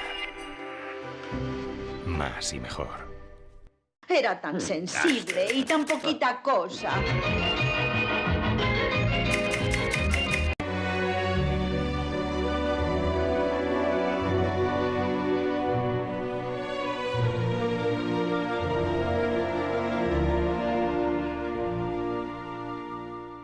Muy buenas noches otra vez, queridos amigos. Antes estábamos hablando de diversas fuentes de ingresos que tenían los sindicatos, y hay una, o algunas, sobre las que todavía nos queda por hablar. Al mismo tiempo también María Cárcava nos va a informar sobre los liberados sindicales que están en boca de todos en las últimas semanas. María Cárcava, por favor. Bueno, pues comenzamos. Hay, como decía Juan Manuel, otras vías de financiación de los sindicatos más escandalosas, como por ejemplo el dinero que ganan por negociar los EREs. Según ellos, por gastos de gestión, abogados, mediadores, que en los últimos años se han multiplicado por efecto de la crisis. UGT y comisiones obreras cobran a cada uno de los trabajadores inmersos en un expediente de regulación de empleo entre un 10% y un 15% de la cantidad que obtienen como indemnización por encima de los 20 días por año trabajado. Tales cantidades se descuentan sin que conste en ningún recibo o factura.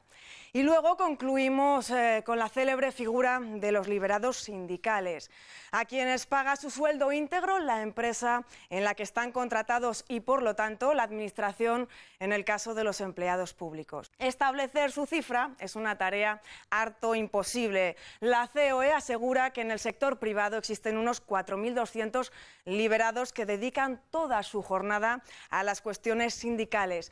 Esta cifra se hace más abultada en el sector público. En la Comunidad de Madrid, por ejemplo, existen 3.242 liberados sindicales y en el conjunto de la Administración Autonómica Española tal cifra superaría ampliamente los 10.000, según cálculos del diario ABC. El número de liberados en la Administración Central del Estado, aceptando el porcentaje facilitado por la vicepresidenta María Teresa Fernández de la Vega, ascendería a 500 entre sus más de 350.000 funcionarios. Pero tal cifra alcanzaría casi los 900 si hacemos extensivo este porcentaje sobre el total de empleados públicos de la Administración Central. Faltaría saber cuántos liberados existen en la administración municipal y en otras corporaciones y entes públicos autónomos. Radio Televisión Española, por ejemplo, cuenta con 302 liberados sindicales, de los cuales 53 lo son a tiempo completo. Son, como ven, cifras que no nos permiten establecer el número total de liberados sindicales que hay en España, que probablemente ronde los 20.000. Es una cifra a la que evidentemente no podemos conceder una fiabilidad absoluta, pero sí, es muy probable que ronde sobre los 20.000. Se han dado otras cifras mucho más abultadas, hay que decirlo también, porque se suelen confundir los delegados sindicales con los liberados, ¿no? Los delegados pueden ascender incluso a 300.000, pero delegados es aquella persona que, siendo trabajador y manteniendo su puesto de trabajo, dedica unas pocas horas a la actividad sindical. Liberado sindical es aquel que junta las horas que los delegados sindicales tienen derecho para desarrollar plenamente la actividad sindical, conservando íntegramente su sueldo y su puesto de trabajo. Fernando, no sé si estos datos que hemos mencionado te dicen algo. Sí, yo quisiera comentar los primeros datos que ha ofrecido María. Los de los EREs. Efectivamente, lo de los EREs. Volvemos al tema de la financiación. El sindicato no tiene dinero, y el sindicato tiene que cumplir una función. Tiene que representar a sus trabajadores en los EREs que se plantean en las empresas. Tiene que negociar los convenios colectivos de ámbito estatal, de ámbito superior al de la empresa. El de la empresa ya llega menos, y esto requiere una estructura y una profesionalidad. Necesita de asesores jurídicos, de economistas y tal, ¿verdad? ¿De dónde se saca ese dinero? ¿Cómo se crea esa infraestructura? Pues si no se tiene, porque no se tiene a través de las cuotas, pues tendrá que intentar cobrar primero a los trabajadores afectados por el ERE, que negocia no solamente los trabajadores mínimos, sino las indemnizaciones, que en los EREs, como tú muy bien sabes, son muy distintas de los 20 días mínimo por año de servicio y las 12 mensualidades, sino que alcanzan cifras astronómicas y tal, y todo esto es gracias a la presión de los sindicatos. Y en el caso de los convenios colectivos, también implicada de las representaciones de los empresarios, pues también en los convenios colectivos, negociar un convenio colectivo de ámbito nacional, de ámbito superior al de la empresa, cuesta muchos días de trabajo y muchos asesores que participen en ese tinglado, ¿no? Y todo eso necesita de una financiación, ¿verdad? Y aquí no la tenemos. Por recordar unas palabras, decía el profesor Otto Kampfrem de la Universidad de Oxford, ya fallecido. Él reconocía y defendía el papel de los sindicatos, ojo, anglosajones, estamos en otro sistema, estamos hablando de otro sistema, estamos hablando de sindicatos profesionales, que realmente el sindicato es necesario porque es el contrapoder del capitalismo y el contrapoder del empresario. Es el que iguala a las dos partes que en el contrato de trabajo son esencialmente desiguales y tal, ¿no? Y él se planteaba una pregunta fantástica, ¿no? ¿Hasta qué punto es ético un trabajador que le está defendiendo su sindicato, un ERE, un convenio colectivo? ¿Hasta qué punto es ético no pertenecer al sindicato y no cotizar a ese sindicato?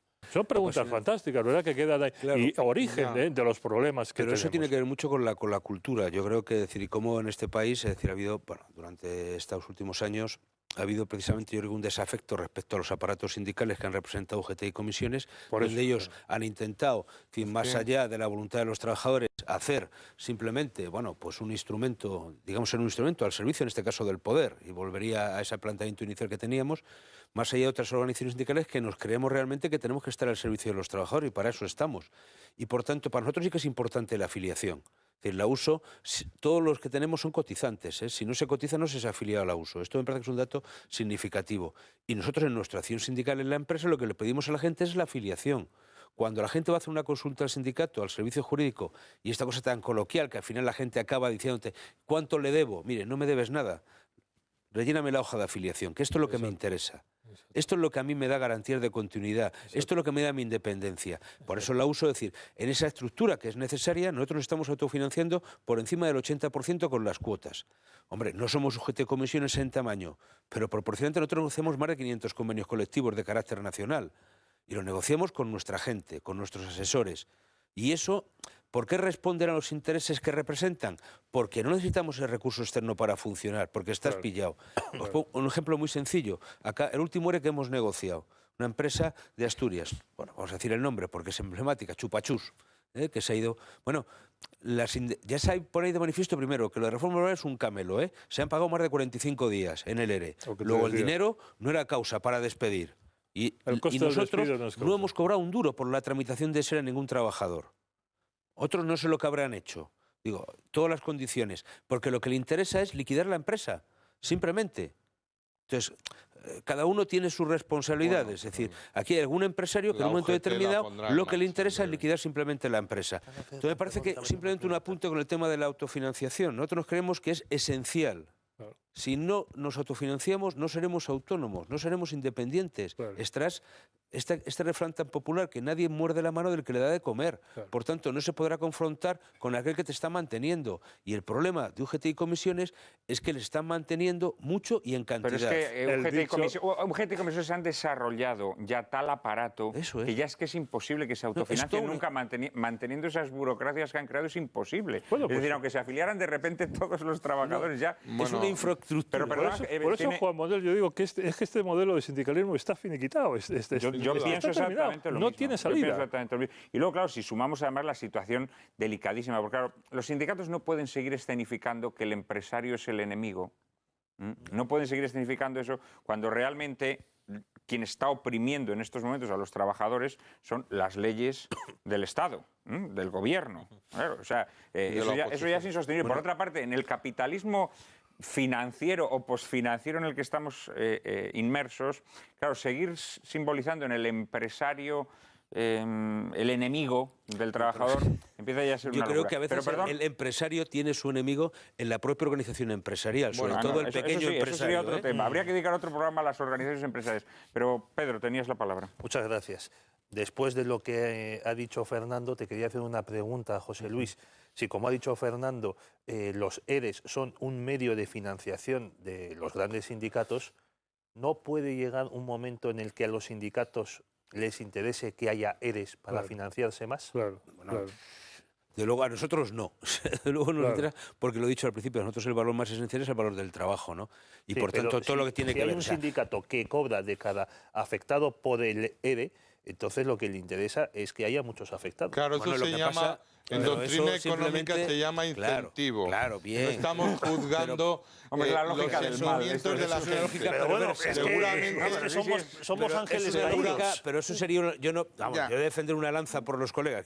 Básicamente, con lo cual no quiere decir que no estén financiando con eso, que se lo están haciendo. Y en muchos casos, incluso yo diría de manera abusiva. Ahora, en principio nosotros lo que tenemos que procurar como sindicatos, que nos consideramos alguien que tenemos que defender los intereses de los trabajadores, es el primer interés, que es defender el puesto de trabajo o aquellas condiciones. Nosotros, por ejemplo, lo que queremos es que tener un poquito más de innovación en todas estas cosas, ¿no? Y muchas veces lo que no se está planteando en el tema de los EREs, que van a cuestiones de resolución total, es, oiga, vamos a periodos de menor actividad, vamos a aprovechar esos momentos para hacer una buena formación adecuada a las necesidades de la empresa y no un curso de informática. Es decir, que yo creo que son dos cosas distintas. Es decir, se pueden y se deben hacer muchas cosas. Lo que el problema es que a veces los aparatos sindicales de estas dos organizaciones no sirven, ¿no? Y os pondría ejemplo muy sencillo. Es decir, que hemos estado, el famoso tema de Delphi es que es de escándalo, ¿no? Es decir, los cursos que se les han dado y se les han ofrecido por parte de la Junta de Andalucía no les servían absolutamente nada para su puesto de trabajo. Y los que la uso planteó que eran cursos de alta tecnología para nuevas profesiones que se pondrían en el campo allí, en la bahía de Gibraltar, bueno, y en la bahía de Cádiz, es que se negaron sistemáticamente porque eran costosos. Bueno, pues sí, vamos. José Luis, nos aseguras que al menos en uso no se imparten cursos de educación afectivo-sexual según la ideología de género, ¿no? Yo creo que no los conozco, pero vamos, lo que bueno, en espero cualquier que caso, no, porque como te localicemos uno... En cualquier caso, yo creo que hay dos cosas distintas. Uno son los cursos de formación para el empleo, que tiene que ver con toda la tripartita, y otra serie de cursos que también tienen que ver mucho con el ámbito de la propia FET-UGT, del ámbito de la educación, y ahí entraríamos en todo otro capítulo que tiene que ver, es decir, como el famoso tema de educación para la ciudadanía, y todo lo que tiene que ver con una formación de nuestra juventud que tiene muy poco que ver con los contenidos, con los conocimientos y mucho con el adoctrinamiento. Y un gran problema de nuestros jóvenes es precisamente ese, que no saben absolutamente nada de lo que tenían que saber y sin embargo se enseñan cosas que tendrían que enseñarlos fundamentalmente en la propia casa, para empezar. Hay que pervertirlos, Enrique. Decía Santo Tomás de Aquino y los tomistas que la verdad está in re, en la realidad, ¿no? Entonces, la realidad es que esta participación en los seres representa entre 500 y 700 millones de euros ahora mismo al año. Sí. O sea, no estamos hablando de calderilla, estamos hablando de que sobre el sufrimiento de los trabajadores, UGT y comisiones obreras están haciendo su gran negocio. Esta es la realidad. En doctrina económica esto se llama incentivo, como de alguna manera ya apuntaba Pedro. Es decir, UGT y comisiones obreras no solo están interesados en que haya ERES, es que mientras estén instalados como parásitos en los presupuestos, va a haber cada vez más ERES. Esto lo tienen que tener claro los trabajadores, que ahora mismo sus principales enemigos, porque no puede funcionar un sistema en el que todo el mundo se instala en el presupuesto, fuera hipocresías de esta derechona que va hacia el poder sin hacer nada. Si fuera hipocresía... derechina, tampoco te pases. No sé, bien, vale, iba a gastar alguna broma, pero quizás no... Bueno... no sabemos el número de liberados. Mira que sería muy sencillo que UGT y comisiones obreras lo dijeran. Pero es que yo te voy a decir, José Luis, que INRE, como dirían INRE como... Bien, tú. 332 liberados sindicales. INRE, como decían los tomistas, esto funciona como una mafia. Y en los convenios colectivos se pactan una serie de liberados al margen de la ley. Porque yo tengo amigos a los que han sido despedidos de UGT y que de repente se encontraban sin ningún trienio, sin ninguna antigüedad, porque cada año han trabajado en una constructora y siempre han sido liberados de UGT. Por tanto, los convenios colectivos en España han sido una pura mafia entre la patronal, UGT y comisiones obreras. En el sentido que comentabas, efectivamente aquí es que ya no hay sindicalismo, es otra cosa, porque esto no es un contrapoder. Fernando, pero si tienen una fundación tripartita con la COE, que por cierto, INRE hubo que cambiarle el nombre, porque no ha habido nivel mayor de corrupción que han perpetrado la COE, UGT y comisiones. Hubo que cambiarle el nombre porque no se daban los cursos. Porque además los pocos cursos que se daban eran en academias que habían montado los dirigentes de UGT. Ellos mismos, es que la corrupción es abrumadora y también la gente tiene que saber que todos esos edificios no son patrimonio sindical. El de Avenida América, el de la COE, casi todas las sedes son patrimonio nacional. Es como si fueran la familia real y no pagan alquiler. No, en general estoy de acuerdo con él, ¿verdad? Pero yo quería decir que la figura del liberado tiene un origen pues bastante lógico y bastante necesario, ¿verdad? O sea, entre los miembros de los comités de empresa elegidos, pues naturalmente estos señores tienen que trabajar en su empresa las 8 horas o las 7 horas diarias y tal, necesitan un cierto número de horas para dedicarse a sus actividades de representación y estudio, defensa, digamos, de los intereses de sus trabajadores. Bien, esto está muy bien, ¿verdad? Lo malo es cuando después, y esto se pacta en convenio colectivo, que las horas que tiene cada trabajador miembro del comité de empresa pueden ser acumuladas en uno o en varios. Convenio colectivo quiere decir que la patronal está de acuerdo con esto, claro, porque no hay liberado si no hay acuerdo entre sindicato y patronal. También hay que dejar esto sentado bien, ¿verdad? Lo malo de todo esto es cuando se introduce la sindicalización absoluta en la mayoría de los comités de empresa y las elecciones a representantes legales de los trabajadores pasan a ser las mal llamadas elecciones sindicales, como tú conoces muy bien, ¿verdad? Porque son elecciones que, como son con listas cerradas, solamente presentadas por los sindicatos mayoritarios, Comisiones Obreras y UGT, pues al final resulta, ¿verdad?, lo que resulta. La sindicalización de los comités, junto con la figura del profesional del sindicato, es lo que produce el liberado. Claro, la figura del liberal al principio pues está bien, porque como digo, pues un señor, oye, necesita ciertas horas para defenderlos y para representar los intereses y tal. Lo malo es que el comité de empresa sea sindicalizado y después de la sindicalización ha venido la profesionalización del pero eso no es malo, que también el sindicalismo se haga no quiere decir que haya una profesionalidad a la hora de ejercer la tarea sindical, no es mala en sí misma, quiero decir. El problema de todo esto, es decir, la figura del liberado sindical sale, como he dicho, por la acumulación de horas. Eso facilita el que la persona de alguna manera desarrolle esa tarea, está primero al servicio de la gente que acumula sus horas y por tanto de la propia empresa, de los trabajadores en ese ámbito. Si yo pongo un ejemplo muy sencillo, nosotros tenemos liberados sindicales que entran a las 7 de la mañana con sus compañeros y fichan. Lo que sucede es que después están atendiendo la problemática que se deriva en ese ámbito, desde un problema de turnos, de organizar el trabajo, etcétera, etcétera. Es decir, problemas de una sustitución, 1000 pequeñas cosas o grandes cosas, pero están. Y la diferencia es que cuando sus compañeros se van a las 3 de la tarde, él muchas veces se queda negociando. Pues el convenio colectivo, la Comisión de Salud Laboral y acaba a las 7, porque nuestros liberados trabajan. Tenemos un código de conducta y hablamos de siendo necesaria la labor que desempeñan los representantes sindicales, ¿no crees que sería muchísimo más eficaz y además despertaría muchísimas menos suspicacias entre el pueblo español, que está un poquito quemado con todo este tema de los liberados sindicales, si se acudiera al modelo del delegado sindical? Es decir, de esa persona que en vez de trabajar 8 horas, trabaja 6 y dedica todos los días 2 horas. Eso existe, es decir, ya sé que existe, pero y funciona. ¿Por qué no liquidar la figura del liberado? En muchos casos, como se apuntaba, porque le viene bien el pacto con el propio empresario, es decir, por una ordenación del tiempo de trabajo. Es decir, imaginemos que algunos de esos delegados, un ámbito muy concreto del que yo procedo, es decir, el ámbito de la educación. Hombre, si los delegados son profesores que están dando sus clases, de repente una semana se quitan 3 horas, pues es un curso que se queda sin atender durante esas horas. Es mucho más rentable para todos el que una persona acumule esas horas y ya está. Y por tanto, la actividad normal del centro, etcétera. Sí, también. También los hay, pero no tanto. Es decir, la gran mayoría de los liberados sindicales están ahí. Otra cuestión distinta, Enrique, y tú lo apuntabas, y yo lo quiero decir porque lo hemos denunciado, es cuando lo que hay es una sobrealimentación en este sentido. Es decir, más allá de lo que la propia ley establece y de los acuerdos que se puedan pactar en un convenio colectivo. Hay pactos mafiosos en los convenios colectivos. Se ve, es decir, que en el ámbito de la COE reconoce 4.000 liberados, es decir, para toda España, dice, bueno, pues hombre, yo no sé que es un número escandaloso. ¿Dónde aparece el escándalo? Cuando empezamos a hablar de las administraciones públicas, donde en muchos casos la correspondiente administración pública ha pagado la paz social en ese ámbito con acuerdos de permanentes más allá, acumulando horas que son muy superiores a las que se le hacen en el ámbito de la empresa.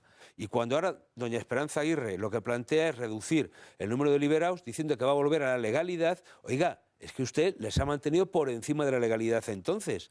durante estos años, porque lo que está diciendo es retrotraer. Mire, nosotros tenemos un comité de empresa en la Comunidad de Madrid, personal laboral. A nosotros no nos han permitido acumular 75 horas, ¿eh? Nos dejaban acumular 40 y no tenemos ningún a tiempo completo en ese ámbito. Luego, se ha aplicado para quien han querido y como han querido. Por tanto, bienvenida sea a la legalidad, porque si están por encima de la legalidad es porque usted se lo dio y se lo permitió. Y eso que pasa en la Comunidad de Madrid pasa en el conjunto de las administraciones públicas. Entonces, lo que nosotros decimos es, oiga, en época de crisis, los sindicatos los primeros a ser ejemplares, ¿eh? Y sí que apretamos el cinturón, nosotros también, los primeros, ningún problema, ¿eh? Porque creemos que en este caso tenemos que dar ejemplo. Pero lo que no vale es también, a veces, demagogia y demonizar a algunas personas, liberados sindicales, que le están dejando mucho tiempo precisamente para servir a la gente y servir a este país. No podemos sostener tanto liberado sindical. Lo que no podemos sostener es un montón de políticos que están en el Parlamento, que también lo estamos pagando todos y que yo no sé la productividad que tienen. Porque si hay que pagarles a los políticos por la productividad que materializan, seguramente alguno nos tenía que devolver dinero. ¿Vosotros recordáis aquel pasaje del Génesis? ¿Recordáis aquel pasaje del Génesis cuando se le dice a Abraham que Sodoma y Gomorra van a ser destruidas? Y Abraham pregunta, ¿y si hubiera 50 justos, Señor, las salvarías? ¿Eh? Y le dice el Señor, sí, si hubiera 50 justos las salvaría. ¿Y si hubiese 40 las salvarías? Sí, si hubiese 40 las salvaría, y así sucesivamente. Quizá podríamos hacernos esa misma pregunta con nuestros políticos, con nuestros sindicalistas, y yo estoy seguro que el Señor salvaría a nuestros sindicatos solamente con que hubiese 10 justos. 10 justos, solo con que hubiese 10 justos. Tenemos que interrumpir aquí el programa. Muchas gracias, Fernando. Gracias, Enrique. Gracias a ti. Enhorabuena por tu último libro. Chueca no está en Teherán. Tendremos ocasión de hablar de él en sucesivos programas. Ha caído muy mal tanto en Chueca como en Teherán. Estoy completamente seguro. Título ingeniosísimo, por cierto. Muchas gracias, Pedro. Ha sido un placer. Y José Luis. Igualmente. Muchas gracias. Gracias. Nosotros tenemos una cita aquí en Lágrimas en la Lluvia el próximo viernes. Dedicaremos nuestro programa, según sus peticiones, a la fiesta nacional y contaremos con la presencia, entre otros, del maestro Enrique Ponce. Además, proyectaremos una de las grandes obras maestras del cine español, dirigida por Ladislao Baida, Tarde de Toros, protagonizada por los diestros Antonio Bienvenida y Domingo Ortega, amén de una larga playa de grandes actores del cine español como Pepe Isbert. A partir de ahora ya no podrán más lamentarse diciendo que la televisión es un desierto de la inteligencia y el buen gusto. A partir de ahora ya tienen el oasis que les brinda Lágrimas en la Lluvia. Les espero el próximo viernes. Que ustedes lo disfruten.